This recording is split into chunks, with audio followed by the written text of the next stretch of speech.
primer módulo nos familiarizamos con la historia y algunas de las implicaciones del pensamiento sistémico. En este módulo veremos algunos conceptos relevantes que nos ayudarán a describir fenómenos en términos de sistemas. Como ya hemos mencionado, un sistema es una colección de elementos interactuando. También podemos describir a los elementos como sistemas, los cuales serían subsistemas en relación con el sistema original. Si un sistema se relaciona con otros sistemas, estos podrían considerarse un metasistema. Podemos identificar a los niveles en los cuales describimos sistemas como escalas. El número de escalas que serán útiles dependerá de nuestro propósito, pero por lo menos cuando describimos un sistema son necesarias dos escalas, la de los elementos, o bien nivel micro, y la del sistema, o bien nivel macro. Los elementos a una escala pueden agruparse en módulos, los cuales pueden ser considerados como escalas intermedias o bien niveles meso. Los sistemas pueden ser descritos no solo en términos de sus componentes o subsistemas, también pueden describirse en términos de sus propiedades agrupadas en aspectos de sistema. Veamos un ejemplo. Podemos considerar a una hormiga como un sistema, ya que está compuesta por células. Estas células también pueden considerarse como subsistemas porque están compuestas de moléculas. A otra escala, las hormigas pueden relacionarse con otras hormigas y entonces podemos describir un metasistema, la colonia. En esta descripción hemos identificado 4 escalas: la molecular, la celular, la individual y la social. También podemos identificar módulos entre estas escalas. Por ejemplo, entre la molecular y la celular podemos identificar organelos, entre la celular y la individual podemos identificar órganos o bien partes anatómicas como cabeza, tórax, abdomen, patas, antenas. Entre la individual y la social podemos identificar grupos de hormigas, por ejemplo, soldado, u obreras o larvas. En este ejemplo también podemos identificar aspectos del sistema. Cada hormiga tiene niveles de actividad o reservas de energía, los cuales podemos relacionar con los niveles de actividad y las reservas, ya sea de la colonia o de las células que lo componen. Si se fijan, podemos llamar a una hormiga sistema, subsistema o metasistema, dependiendo de nuestro marco de referencia. Pero como estamos hablando de epistemología, un cambio de descripción no afecta a la hormiga en sí. Al igual que si yo rompo un mapa, no va a pasar nada con el territorio.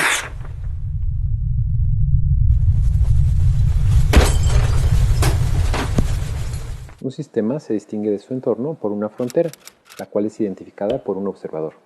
Por ejemplo, como detallaremos en el siguiente módulo, no es obvio decidir si la frontera de una persona es su piel, su ropa, sus dispositivos tecnológicos o bien las bacterias que están dentro y fuera de nosotros. Como cualquier descripción, la mejor frontera dependerá del propósito que tengamos. Tendremos que tomar la misma decisión al describir subsistemas y metasistemas a distintas escalas, pero podemos seguir una regla general. Las interacciones entre los componentes de los sistemas en cada escala deben ser mayores que las interacciones con otros elementos fuera del sistema. Por ejemplo, hay interacciones entre nuestro cuerpo y algún vehículo como una bicicleta o un automóvil, o herramientas como patines, esquís o instrumentos. Sin embargo, estas interacciones son menores y menos intensas que las que hay entre nuestros órganos. De manera similar, las interacciones que hay entre las células de un tejido son más intensas que las interacciones que hay entre células de distintos tejidos. Un concepto interesante que relaciona a un sistema con su entorno es el de la variedad requerida, que fue propuesta por Ross Ashby hace más de medio siglo. La variedad se refiere simplemente al número de estados o configuraciones posibles.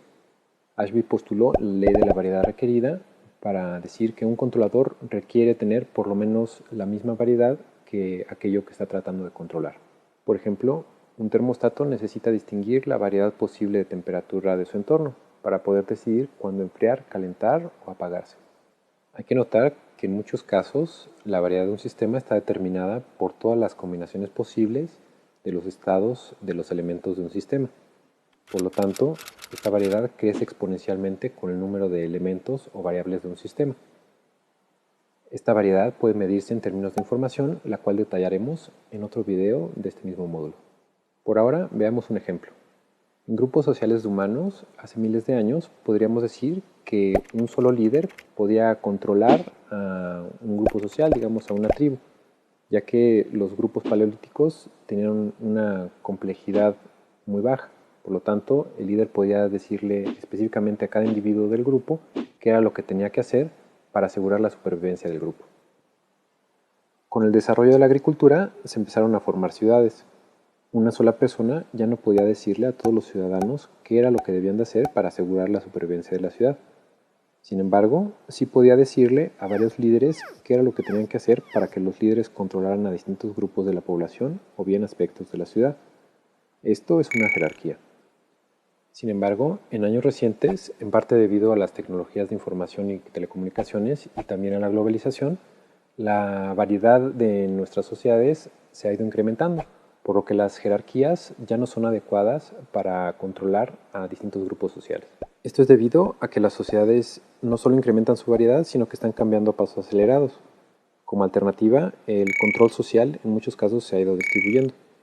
En lugar de tener un líder y muchos seguidores a varias escalas, se ha ido pasando de una jerarquía a una red, donde hay muchos líderes en cada escala que se especializan en distintos aspectos y están relacionados entre sí.